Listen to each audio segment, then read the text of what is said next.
Brooklyn's historic The Black Lady Theater is now taking bookings.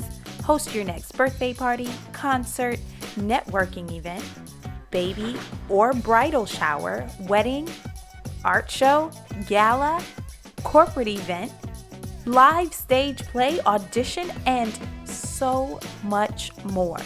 At the one and only The Black Lady Theater. Mention code GODCAST for 15% off your rental fee. Code good for the first-time customers only. Valid for a limited time. Call 718-771-0900 to book your event today. Peace. Today is Monday, August 26th, making today's math. Wisdom, equality, all being born to build, destroy. That's right. Move in a way that shows and proves equality, that deals in equal forms of knowledge with your human family, and that will enable others to build and destroy. Peace to the gods on earth.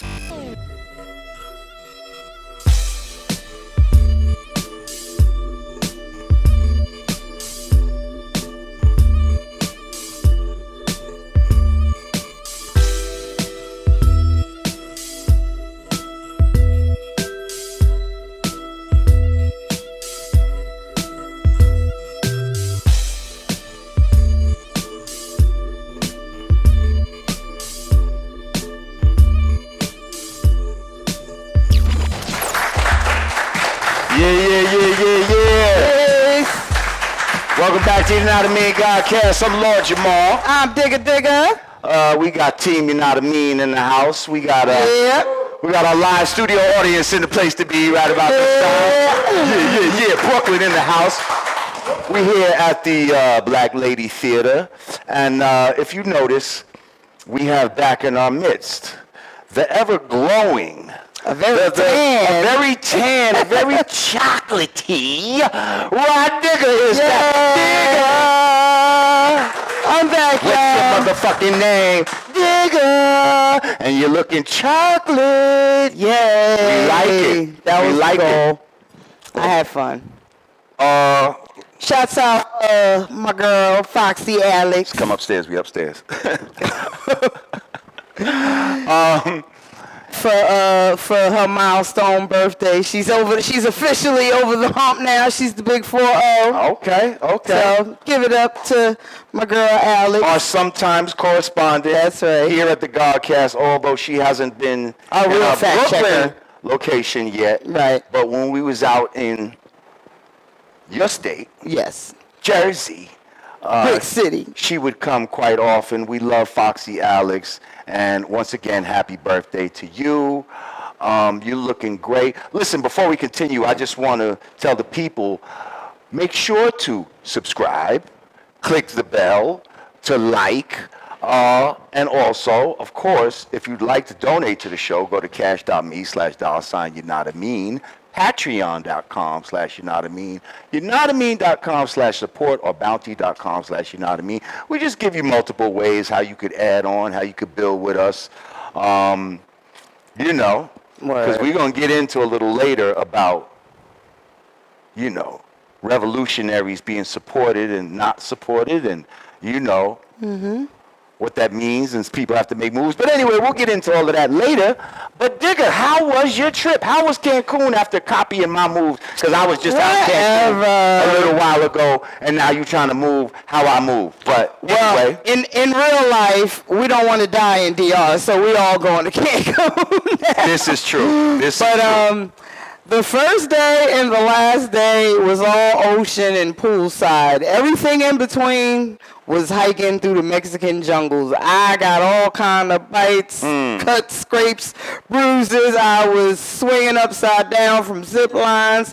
I did the Chichen Itza tour. Now, I'm mad I didn't do that shit. How was it? You did it? Oh my! Well, for one, it is excruciatingly hot. I mean, that is some other level of heat. And I have a revelation. I'm not saying I'm converting, but I learned things that give credence to the science of flat Earth. Now, wait. Shut up. No, Wait, shut shut up. up. I just can't. We don't even have to do a whole room, but can just for me, my own self, can I just get a little? No, even better. Slow clap. You want to stand up and slow clap? Now, Okay, let, go ahead. let me just say this. I'm not all the way. That's okay. I'm not all the way there That's yet. okay. But I'm not so quick to dismiss it as a pseudoscience. Thank you. That's all. I'm just gonna leave it there. I'm just gonna leave that And there. we're not going to press it anymore. And to be honest, it wasn't even information that I was looking for, but Just I stumbled took upon this you. trip.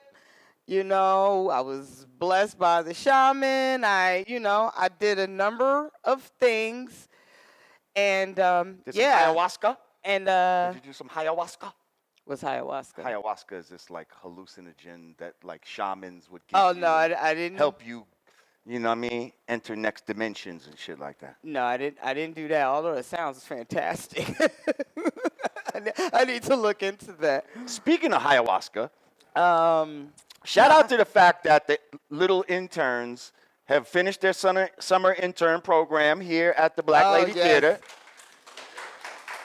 Which is why I'm smoking a blunt right now off the rippities. Static. Off the Euripides of us filming right now. Yeah, they was kind of cramping my style a little bit. I could dig it. You know.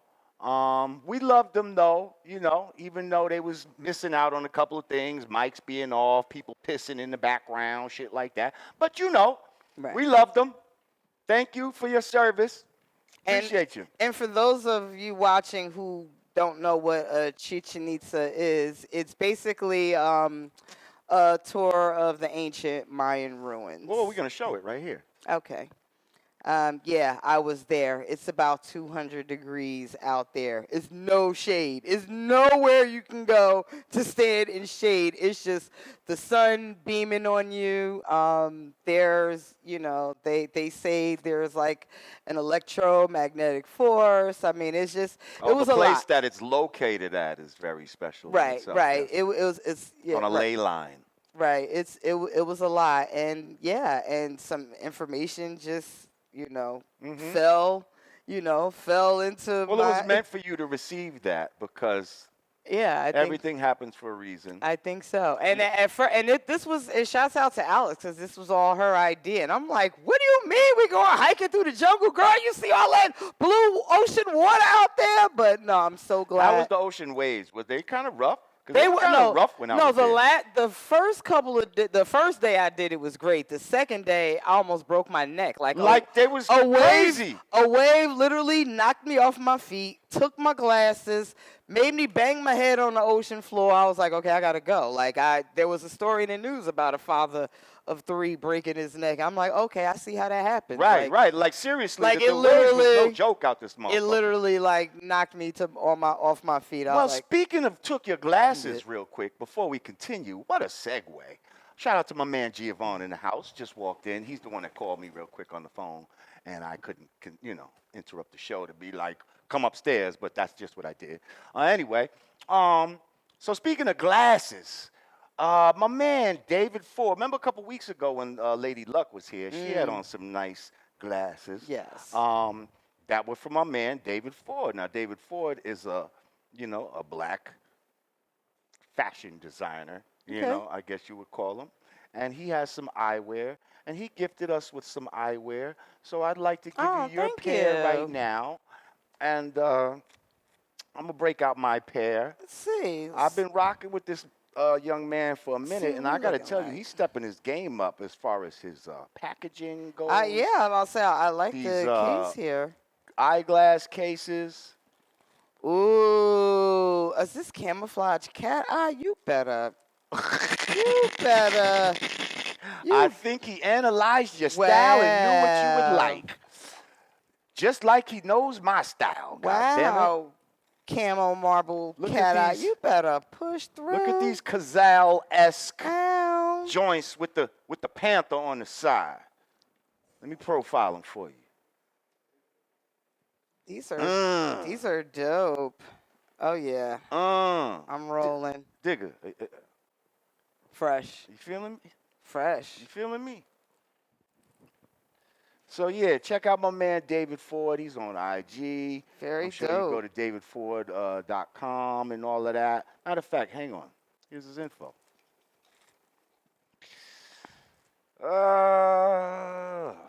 David Ford Eyewear. Yeah. Oh, www.dfceyewear.com.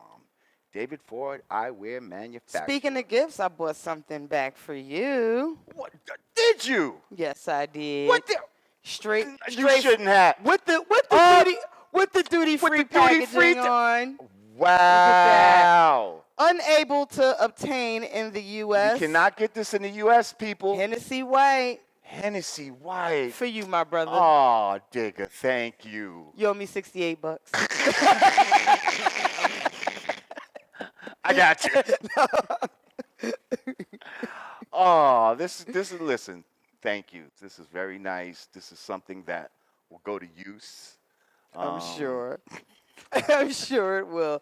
It looked tasty. I trust me. I had to. It's smooth. I had to fend a couple of the homies. Get back, get back. Come on. What's that? Yeah. Yeah. This is a thing right here. I got you, bro. Thank you. We're gonna sit right there in between the Nubian. Yeah. Because it might get some energy, like, you know what I mean, and just infuse it with positive energy from off the show and all that. So before we get to our next segment, because we got a special guest coming up, let's unpack it, y'all. What everybody, I'm sure, wants to hear us talk about and unpack and get to is this whole Jay-Z and the NFL thing. Right. What are our thoughts? How do we feel? We semi-yelled this one out on the way here. In the car. Semi. Not as bad as Flat Earth and that rapper we won't speak of, but right. we were there a little bit. A little bit, but not really. Not really. I've walked in this room before, like, drained from our car ride. Just like by the time the camera come on, fucking Digga, boy.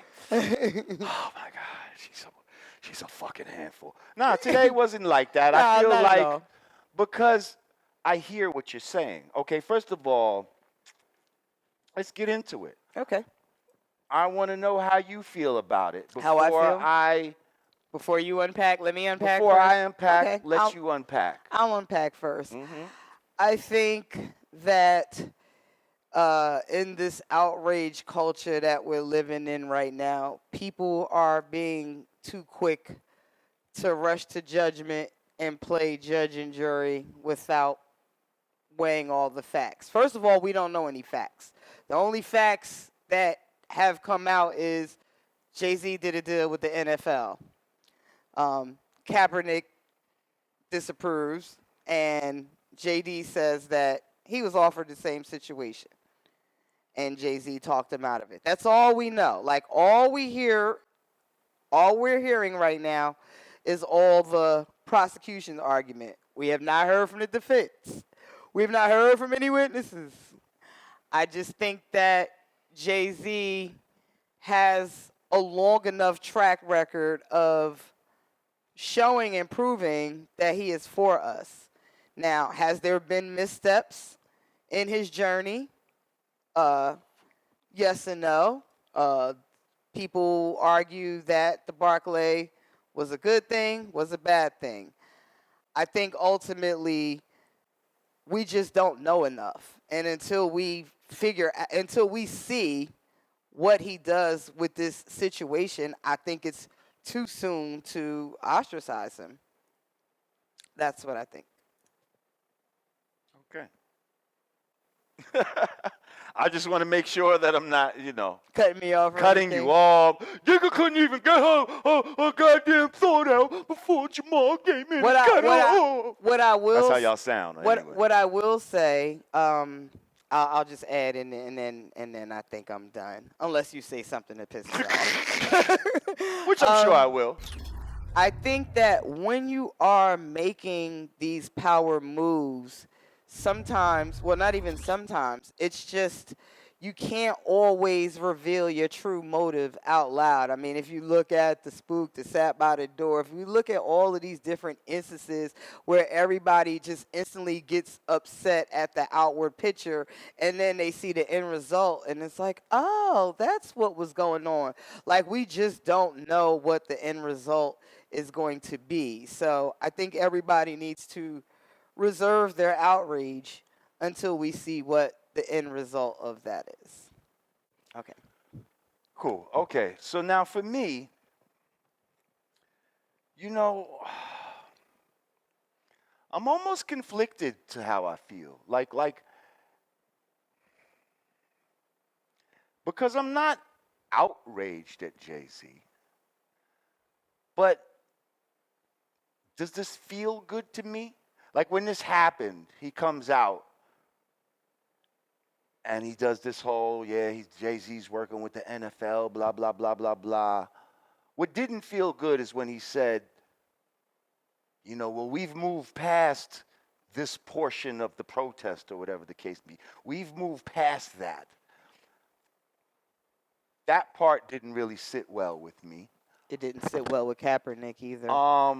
He responded to that. But after all of that, it just seemed like, and that very night, NFL preseason football was on,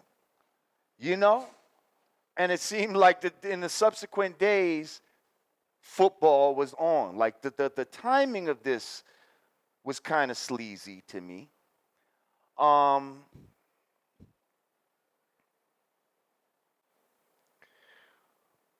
What's known is that Jay-Z is going to have a hand in the entertainment side of the NFL, and he's going to have a hand in picking, and that includes the Super Bowl halftime artists and all of that. That we know. And that's what the NFL reported, correct? Right. And that's also the job that he supposedly talked Jermaine Dupri out of. Mm-hmm. Now, we know that. What's very ambiguous, though, is what exactly is he supposed to be doing or putting in place for the players to have a more appropriate place to protest these things. I mean, to me, that could be anything. That could be a little room with a video camera, and you go in there and you vent. like. And do you think that's something that he can say out loud right now? I don't know if it is or not. I'll give you an example. Oh, I'm sorry. Go ahead. No, you finish. Finish your point. Yeah, some of the other things I just wanted to hit on was, yes, okay, having Jay-Z in the room with these football owners / plantation, runners. Is it better than to have him in the room than to not have him in the room? I suppose it is. I just don't feel that in a good old boys club like the NFL ownership and any sports ownership, or even if they do allow a black man to come in there in some shape, form, or fashion, is his word going to hold any influence over them? I feel like it seems like he was brought in because his influence is over us. His influence lies over us. We was the ones that's like, fuck that. We're not watching football. I still ain't watching no fucking football. Neither have I. So now it's kind of like, let's call in, the man of influence, the man that made niggas put on button-down shirts and change from gold to platinum and start drinking from Old English to Cristal. Like nobody's had more of a cultural impact than Jay-Z, which for me is one of the reasons why he's the GOAT. But that being said, it just feels like that cultural influence is being exploited in this very moment. And the only one really benefiting from it, to me, it would seem like is Jay-Z.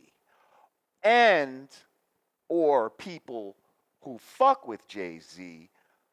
See, now, if I got to look at it from a different lens, though, let's say I'm looking at it now from a business lens, okay? I mean, in a way, he does have a fiduciary responsibility to his clients that are signed to Rock Nation Sports, any of them that are in the football world, and as well as his artists and stuff like that. I mean, if that's an outlet where he can start getting checks from just doing half times at games all around, you know what I mean? And just putting a quick 50, 100 grand, whatever, in people's pockets real quick. That's cool. So I understand that side of it. I also understand how, we as a people, we have this romantic thing about about how we should move on this revolutionary shit, but yet we don't want to support our revolutionaries. You see what I'm saying? Like Malcolm and Huey and Martin died poor. These people died poor. Like we as a people wasn't truly supporting them on a financial level. So you got people out here who's trying to balance the two of social responsibility and yet financial responsibility to themselves and to their family or whatever the case may be. I get all of that. So this is what makes me conflicted. I feel like that's the real reason why people are mad, because they think Jay-Z is picking money over culture. And, I'll use this as an example. When he did the deal with Barneys, and this, I was telling you about this earlier. He did the deal with Barneys, and black people was so he had a window or would featured some clothing in there, and black people got so up in arms, like, oh my God, this stuff is so expensive. You sold out. You're working with white people. It's all about money. None of us can afford that. You're charging $100 for a Scully and this and that. And everybody just has so much to say about this deal that he did with Barneys. And ultimately, he had to say in a song, like, yes, I got Barney's looking like VIM right now. Like, the ultimate goal was, yes, it's not for you. I'm overcharging these rich people that come and shop in Barney's, and the proceeds are going to a college scholarship fund. It's like, he shouldn't have to say it out loud. Like, if people just stop for 5 minutes and take a beat, stop being so reactionary and social media revolutionaries, and just take a minute and think like, wait a minute, this man has been doing nothing but from Meek to 21 Savage to, like, he has a whole track record right now of being of showing improving shit and being for the cause, like, right. But what you and do now you do the most recent is what matters and is what people remember. So you can have a whole track record of doing some great shit. You fucking you do some foul shit, touch a little girl or some crazy shit, and that's what motherfuckers gonna remember you for. You understand what I'm saying? It but doesn't matter. All of that other shit is now going to go down the toilet. But we don't know what he did. All we know is he did a deal with the NFL. Right. We don't know what it did. We don't know what he did. We know that all of these players are still playing. We know that Colin Kaepernick reached a settlement, which he can't Right. speak about. And I don't give a fuck about Colin Like, Kaepernick there's a whole lot getting of- a job and all of that type of shit. Like, that's not, it's supposed to be why he knelt, okay? Why did he feel the reason that he had to kneel? That's what we can't lose sight of, ever. And that was about police brutality and just murder and racism, which is a great segue into our next segment and our next guest. But sometimes, But that's what it was all about. I'm not here to say, I'm not watching football until Kaepernick I'm get not a forgetting job. what Like, it's all about. But give a sometimes, fuck about that. but sometimes the way to change the infrastructure is to get inside of it. There Sometimes. there are people. There's always multiple, ways to revolutionize. You have people that will say, hey, fuck sitting at the table. I'm going to go make my own table. But let me ask you, where do you think the more influence lies? Jay-Z over us or Jay-Z over those owners? Where do you think he has more influence? Of course, he means more to us than them, but I also Right, who he has more influence But I with. also think that is something that's going to work both ways. Like, of course, the NFL knows what they're doing, and they couldn't wait to ink the deal. And hey, Jay-Z's down with us just in time for football season. Right. Of course, that's what Y'all can watch football again. We move past this. Of course, that's what the NFL is going to do. But Jay-Z has to be more calculated. He can't say, well, guess what? Guess what, powers that be? I'm about to hire every black person. Like, he can't say it out loud. And I just wish people would just take 5 minutes to sit back and let the situation manifest before rushing to judgment. That's all I'm saying. And I agree with that. And Like, then if it ends up being, I don't disagree with that. And if it ends up being a crock of shit, and all he did was make a bunch of money, then fuck him too. But right now, it's too soon to say that, I think. Well, listen, man. In this world we live in, a lot of shit goes down, and we're about to come back because 30 years ago, I don't know if y'all remember, but 30 years ago, damn near to the day, a 16-year-old young man by the name of Yusef Hawkins was killed in Bensonhurst. Y'all remember Yusef Hawkins? Well, we have a director of a film done on Yusef Hawkins that's going to be on HBO soon, and he will be back, when we come back. He'll be with us when we come back. So stay here, come back, Yanadameen Godcast. Yeah. Clap it up.